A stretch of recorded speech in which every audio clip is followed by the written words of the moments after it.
सुशीलाबाई शिंदे दोघं नवरा बायको लागली नांदायला. नवरा बायको लागली होती नांदायला. एवढ्या मातेला लागला होता तेव्हा पेकार कुंचा घरायला. अहो माणकोजी शिंदे यातलं वागणं चांगलं गावची पाटील होती माझ्या माणकोजी शिंद्याकडे त्या टायमाला. एवढ्या मातेला गावात लागला होता बाबा सर्व सारा कारभार बघाय त्या टायमाला. गावच्या लोकांना आधार देणार, गाव गोरगरिबाला मदत करणार, मोठं न्याय निवाड करणार असा माणकोजी शिंदे आणि त्यांच्या जोडीला सुशीला राणी शिंदे नवरा बायको लागली नांदायला. लागली होती बाबा संसार करायला. एवढ्या मातेला संसार करत्याचा घ्यायला पेकार लागला होता कुंचा धरायला. आणि सुशीलाबाईनं विचार केला म्हणाला करवीर काशी कोल्हापूरची अंबाबाईला घाला निघून गेली खराला नवटी भरायला. जशी गावटी भरली त्याला देवीला लागली होती बाबा आपले कारण सांगायच्या वेळेला तुने हात जोडले देवीला लागली होती बाबा विनवण्या करायला. बाळ द्यावं माझ्या बाई पोटाला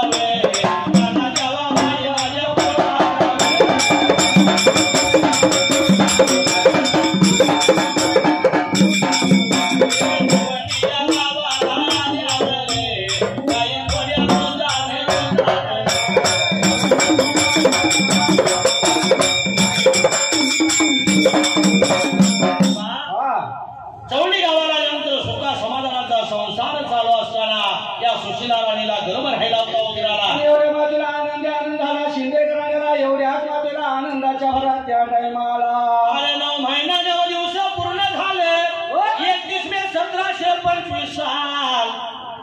देवाला सूर्याला म्हणती उगू नको, चंद्राला म्हणती माळू नको, अशी मुलगी जन्माला आली त्या 31 मे दिवसाला. एवढ्या मातेला बाबा त्या चौथी गावाला आनंद झाला. शिंदेकरांना आनंद झाला त्या टायमाला मुलगी जन्माला आली म्हणून त्या वेळेला. साखर सगळ्या गावाला वाटली. माणकोजी शिंद्यानं पहिल्यातली लोक मुलगा आणि मुलगी असं भेदभाव करत नव्हती. देवाने दिले त्या समाधान मानायचे. आणि विचार केला म्हणाला 5व्या दिवशी 5वी पुजायला, 7व्या दिवशी बाबा 7वी पुजायला, 9व्या दिवशी 9 पुजायला, 12व्या दिवशी बादशाचा रंग घातला होता त्या टायमाला. अहो राजमाता देवी तुमचं दर्शन घडावे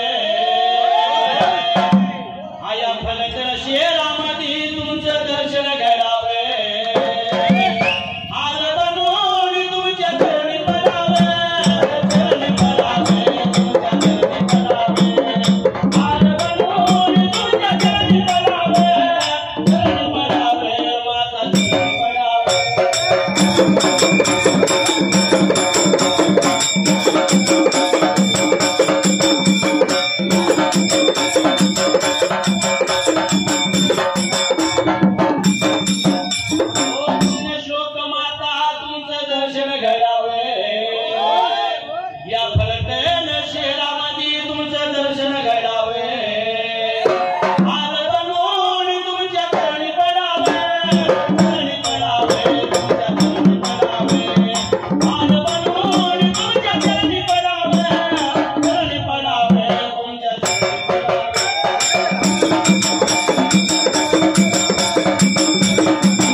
शिंदे घराण्याला आणि चौंडी गावाला माणकोजी शिंद्याच्या वाड्याला मुलगीचं बारस मोठ्या थाटात चालू झालं त्या टायमाला. एवढ्या मात्र बाबा नाव काय ठेवायचं म्हणून त्यावेळेला लागली बाबा नाव कसं ठेवायला रे का.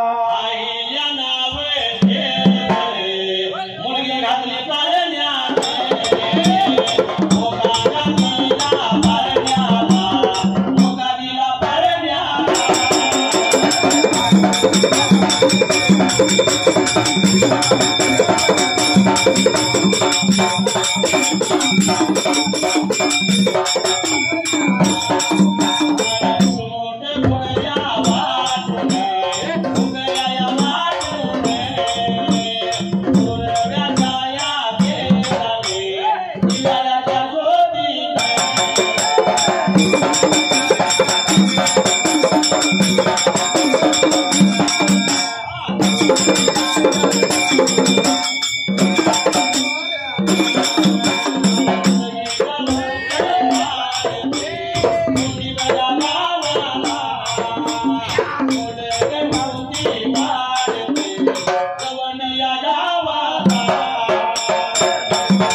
सूर्याच्या तेजाने दिव्याच्या ज्योतीनं मुलगी लागली होती वाळायला. बघता बघता बाबा वर्षामागे वर्ष लागली निघून राहिला. एवढ्याच मात्र वेळेला काय प्रकारे घडायला. 4 वर्षाच्या हिल्या झाली माती दुर्याचा खेळ खेळत विचाराला तोडून उठून लागली होती उभा राहायला. लागली खेळायला. एवढ्या मातेला खेळत रांगत बागडत त्या टायमाला आईला लागली होती बाबा वाढायच्या वेळेला. अवया फलटणच्या चौकात मला गादी दिसली पांढरे. या फलटणच्या चौकात मला गादी दिसली पांढरे. दिसली पांढरे बाळू मामाची मेंढरे. दिसली पांढरे बाळू मामाची मेंढरे.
आताच्या 4 वर्षाच्या पुढे मोबाईल हातात दिल्याशिवाय बसत नाही.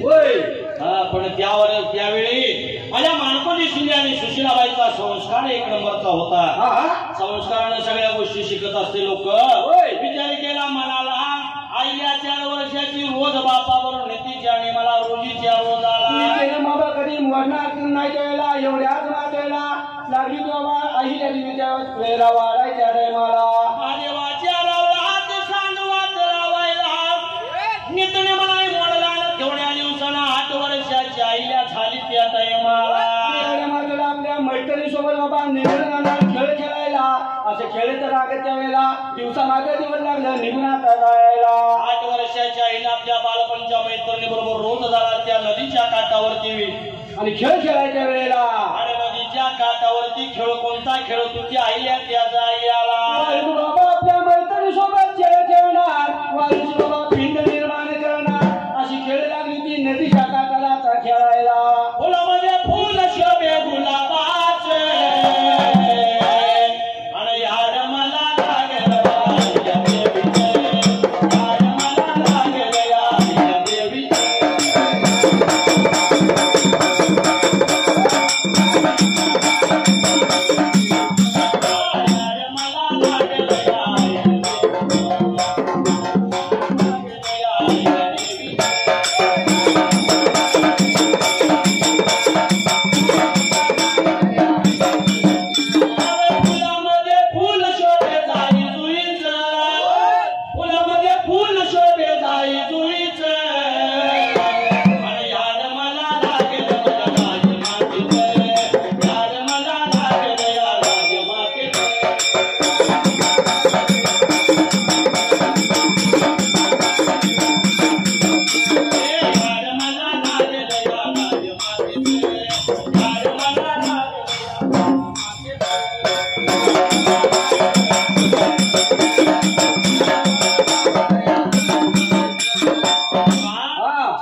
आपल्या मैत्रिणीसोबत नदीच्या काठाला बसणार वेळ का? तो शिना नदीचा काठ आणि वाळूची महादेवाची पिंड घडवत असताना कोणता प्रकार घडला? आणि दिवसामागे दिवस लागले निवड जायला, महिन्या मागे लागलं महिने सरायला, एवढ्याच मागे पुन्हा एका दिवसाला आशीर्बाबाची आहिल्या आपल्या मैत्रिणीसोबत खेळ लागली ती खेळायला. रोज बाप कुणाचा न्याय निवाडा करतोया, रोज बाप कुणाची भांडणं मिटवतोया, गोरगरिबाला कशी मदत करतोया. माझी आईल्या त्या अनुभवातून लागली ती थोडं थोडं शिकायला, संस्कार लागली ती घ्यायला त्या वेळेला. म्हणून या जागेला नदीच्या काठाला एक दिवशी बाल मैत्रिणी बरोबर खेळ खेळत असताना लागली खेळायला, पिंड लागली निर्माण करायला, एवढ्याच मात्र वेळेला लागला होता बाबा फेकाडूनचा घडायला. माझी राव पेशवाला म्हातारे राव वगैरे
एवढ्या मातेला घोडे सोन आलेलं पाहून त्या वेळेला बालपणाच्या मैत्रिणीला शाहिल्या देवीच्या भोवतीला जमा होत्या त्या घोड्यांची रफेक बघून पळून गेली त्यांच्या मनाला पण माझ्या अहिल्या देवीने विचार केला बाबा म्हणाला तशी उभा राहिली त्या पिंडच्या जवळ आणि लागली तू बाबा संरक्षण कसं करायला अहिल्या देवी अहिल्या मातेला देवी ही पदवी जिवंतपणे मिळायला देण्यात असू द्या होय का देवापेक्षा श्रेष्ठ काम त्या माऊलीने केलं या गोरगरिबाला मदत करणं मंदिरावरती कळस बांधणं देवाचा जीर्णोद्धार करणं घाट बांधणं वारकऱ्यांची सेवा करणं देवापेक्षा मोठं महान कार्य कसं आहे जिवंत माणसाला जर भुकेल्याची भूक जाणली तहानल्याची तहान जाणली त्याच्यापेक्षा मोठा देव कोण सुद्धा नाही म्हणून जिवंतपणीच अहिल्या मातेला अहिल्या देवी म्हणून हाक मारत होती आणि एवढ्या मातेला उभा लागला होता प्रेताचा घालायला त्या नदीच्या काठाला वर्षाची अहिल्या नदीच्या काठाला अरे म्हणजे घोड्याचा पाय जर महादेवाच्या पिंडीवर पडला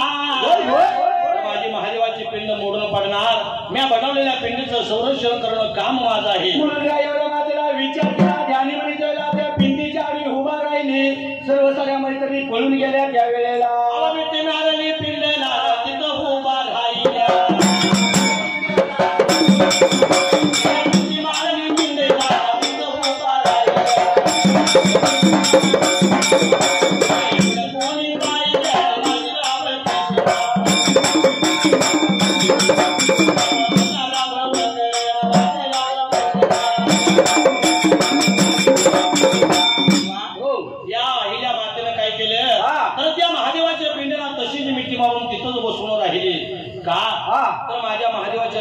संरक्षण करणं माझं कर्तव्य आहे आणि एवढ्याच बाजूला पेशवा म्हणला का होळकर घोड्याची रफेत आधी जवळ येत आहे मला निघून आली त्या अहिल्याच्या जवळ जवळ जशी घोड्याची लगाम खेचायला आणि लागली होती बाबा विचार करायला लागली होती त्या लहान अहिल्याला काय बोलायला लगाम खेचली घोड्यावरनं खाली उतरली मुली बाकीच्या मुली पळून गेल्या पण तू पळून न जाण्याचं कारण सांगा मला आणि तुला भीती नाही का वाटली म्हणून लागली होती बोलायला महादेवाची पिंड माझ्या हाताने बनवली तिचं संरक्षण करणं माझं काम आहे आणि पळून जाण्याची भीती कसली मला म्हणली माझ्या बापाचा संस्कार मला आहे माझ्या बापाची शिकवण मला आहे म्हणून मी बाबा केलेल्या वस्तूचं संरक्षण करणं माझं कर्तव्य आहे भीती तुला वाटली नाही वाटली तर तुझं आज या महादेवची पिंड आम्ही मोडली तर काय करशील तेव्हा 8 वर्षाची 9 वर्षाची आईला काय म्हणते बघा वय वर्ष किती होतं 8 वर्ष होतं 8-9 होतं त्यावेळेला बाजीराव पेशवेला मल्हारराव होळकरला म्हणजे चुकून जर महादेवाच्या पिंडीला धक्का लागला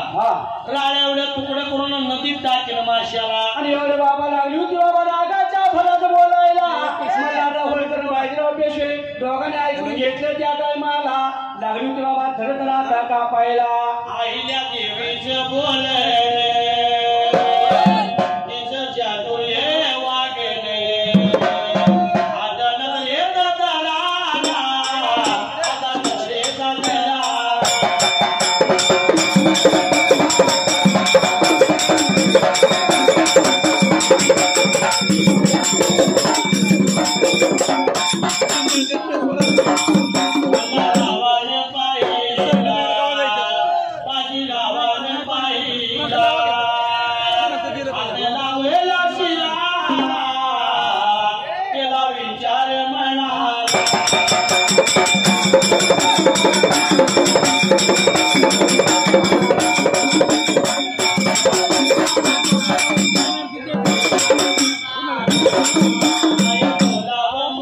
देणार 14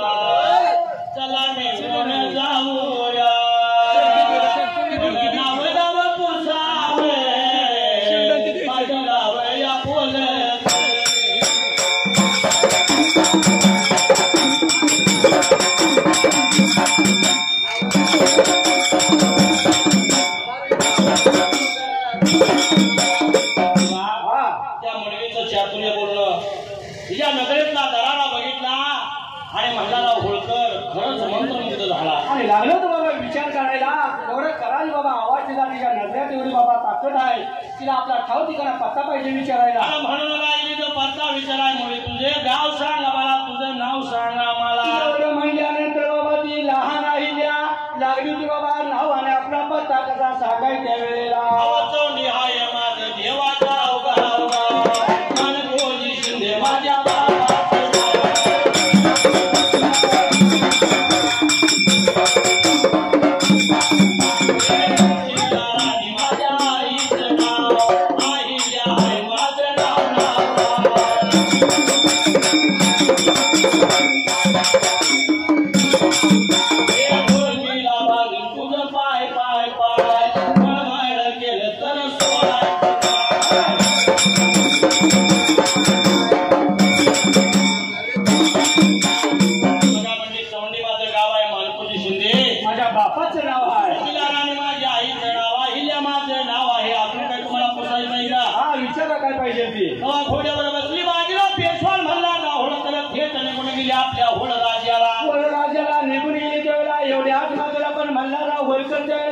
लागलो तर बाबा विचार करायला काय त्या मुलगीचा आवाज आणि काय त्या मुलगीचा खलास बाबा आईल्या निघणारी घरवाड्याला रात्री झोप आले ना मल्हाररावाला त्या आईल्या देवीचं बोलणं तिच्या कानात लागलो तो व्हायला रात्रभर लागला बाबा विचार करायला एवढ्याच मात्र वेळेला सवयच्या पाण्याला दिनमानवाला काय तरी करायला लागला होता घरायला अशीच सुन पाहिजे माझ्या या होळ राज्याचा सांभाळ करायला अशीच कर्तव्यदार मुलगी जर माझ्या खंडेरावाला मिळाली तर माझा संसार टिकून राहणार आहे. पहिली लोक दूरदृष्टीने विचार करायचे होय. हा आता म्हणतात पगार किती मग पहिली लोक दूरदृष्टीने पूर्ण मुलगा जर भाबडा असला तर मुलगी तिला हुशार करायची बरोबर आहे. याला कोणी फसवता कामा पण दादा खंडेरावाच्या लग्नाचा विचार दूरदृष्टीने मल्हाररावाने केला.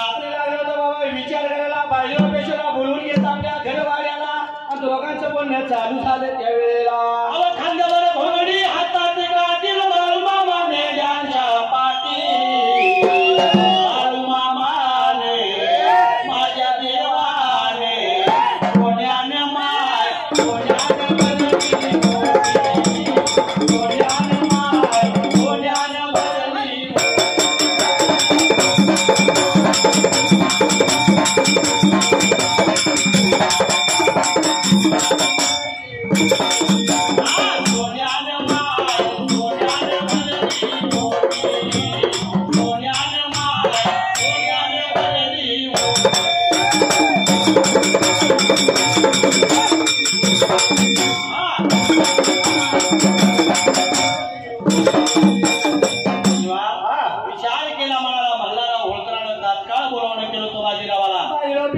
निघून आले त्याला आणि लागली तू बाबा दोघं विचार करायला बोलणं लागली तू बाबा लावाय त्या वेळेला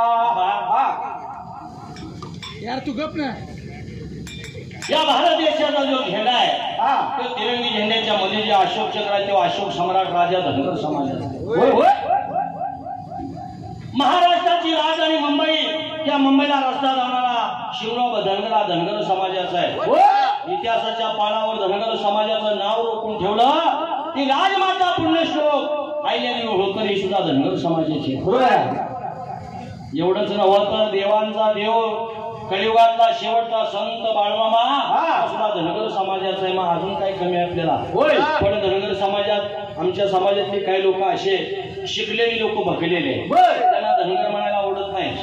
इंग्रजी सांगता आम्ही एनटीए म्हणून जर इंग्रजीत बघायला गेलं तर धनगराचा लॉंग फॉर्म फार मोठा आहे दादा. टी म्हणजे रोकोमा, एच म्हणजे हाच, ए म्हणजे एअरसेल, एन म्हणजे नोकिया, एन म्हणजे एअरटेल, जी म्हणजे गुगल आणि आर म्हणजे रिलायन्स. सगळ्या जगात आपली रेंज आहे. गर्व असू दे फक्त आपण धनगर असतो. जातीचे धनगर आम्ही जातीचे धनगर जातीचे धनगर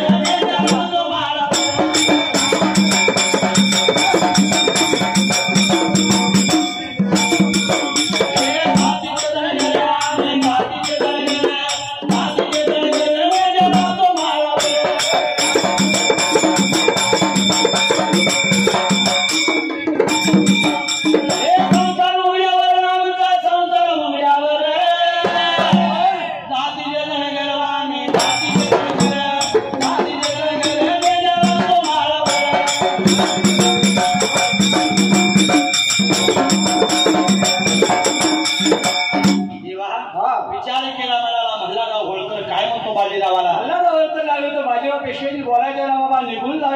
चौंडी गावाला. मला वाटतं ती अहिल्या करावी माझ्या खंडेरावाला, तर माझ्या होळ राजाचा सांभाळ ती मुलगी चांगला करत. म्हणून लागली बाबा एकमेकाला बोलायच्या वेळेला. चला जाऊया वेळ नको लावायला, चला जाऊया त्या चौंडी गावाला माणकोजीच्या भेटीला. अरे बाबा विचार केला त्यावेळेला घोड्यावर बसली त्यावेळेला निघून चालली होती चौंडी गावाला. चौंडी गावाला जाऊन त्या टायमाला माणकोजी शिंदेच्या दरवाजा पुढे गेल्याबरोबर माणकोजी शिंदे गडबडीनं उठला त्या टायमाला. पाहिलं त्याला बाबा एवढं मोठं झालं माझ्या घरवाल्याला, लागला होता बाबा विचारात करायला. मोठं पावन आलं माझ्या वाड्याला,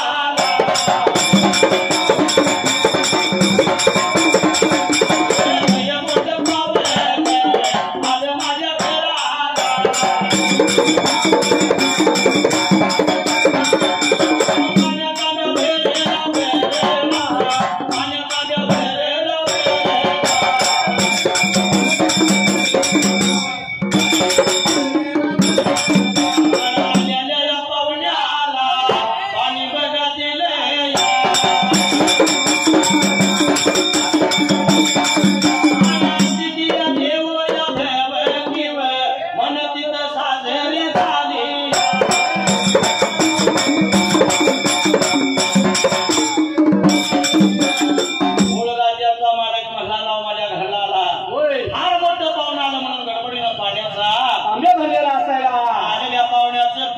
स्वागत केलं त्या टायमाला.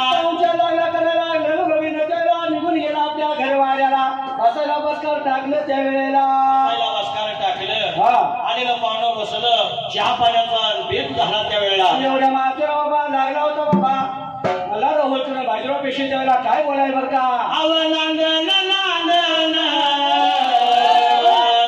आईल्या देवीचं नांदन या फलटणच्या चौकात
विचार करायला लय मोठे पाहुणे आले माझ्या घरवाड्याला. आलेल्या पाहुण्याचं ज्या पाहुणे देऊन सत्कार केला, स्वागत केले आणि येण्याचे कारण माणकोजी लागला होता विचारायला. हात बोलले बाबा लागला होता बोलायला. गरीबाच्या घरला कसं येणं केलं म्हणून लागला होता बोलायला. गरीबाच्या घरला कशी वाटतो कोणी चुकलाचा. बाजीराव पेशवा म्हणतो काय सांगू माणकोजी तुला, तुझ्या मुलगीसाठी आम्ही स्थळ घेऊन आलोया आणि मागणी घालायसाठी तुझ्या गावाला होळकरांचा मुलगा खंडेराव, त्या खंडेरावाला तुझी मुलगी अहिल्या पाहिजे तू द्यायला. म्हणल्यानंतर त्यावेळेला माणकोजी लागला बाबा विचार करायला. लागला होता बाबा काय बोलायच्या टायमाला. मला खोडे लागले काय आलं तुम्हाला, तुमचं राहणीमान कुठे आमचं राहणीमान कुठे. तुम्ही फार मोठं घोळ राजाचं राजा हिसा आणि एक सर्वसामान्य धनगर आहे, माझून तुमची सोयरी जमल का. लागला होता बाबा बोलायच्या वेळेला. मल्हारराव म्हणतो पैसा इथं महत्वाचा नाही, कोण किती मोठा हे महत्वाचं नाही. तुझ्या मुलगीच्या अंगात जे चापुरी आहे, तुझ्या मुलगीच्या अंगात जो संस्कार आहे त्या संस्काराचा पाया पडला की तुझ्या घरवाल्याला. एवढं म्हणल्यानंतर लागला होता बाबा माणकोजीने विचार तुझी मुलगी माझ्या होळ राज्याचा सांभाळ करेल असा अंतरात्म्या माझ्या वाटू लागले. दूरदृष्टीने आले तुझ्या घरवाल्याला. एवढ्या मात्र बाबा अत्यानंद झाला त्यावेळेला माणकोजी शिंद्याला आनंदाच्या भरात निवडीला गेला. आता आपल्या राणीला लागला होता बोलायच्या टायमाला. नवराबाई तुझं बोलणं झालं, होकार दिला, सुपारी फुटली अहिल्याचं आणि खंडेरावाचं लग्न घडलं. तेव्हा पाहुणं निघून गेल्याबरोबर अहिल्या 9 वर्षाच्या अहिल्या बापाच्या जवळ आली. म्हणली बाबा हुंडा किती ठरला. शाबास. आता ज्या 30 वर्षाच्या 25 वर्षाच्या पूर्वीचे लग्न झालं तर म्हणते बापाला अजून वॉशिंग मशीन राहिलं या होय एवढं आणून देते 20 गुंठ इकल्याला का असं शाबास आपण 9 वर्षाच्या आईला काय म्हणते बाबा एवढ्या मोठ्यात माझा विवाह म्हणून ठरवलं सा होय तुम्ही हुंडा किती दिला असा तवा बाप काय म्हणतो बाई ग काय तुझं चातुर्य आणि तुझा संस्कार कामाला आलं पैसे द्यायची काही गरज लागली नाही तवा डोळं पाण्यानं भरलं बाप काय म्हणतो त्या आईल्या देवीला एवढ्या वाचायला लागला होता बाबा बोलणं लावायच्या वेळेला एवढं म्हणल्यानंतर त्याला जसा विवाह ठाम पक्का झाला त्यावेळेला कोणी रडू नको गे रडू नको मानवा तुला दिली नाही गरीबा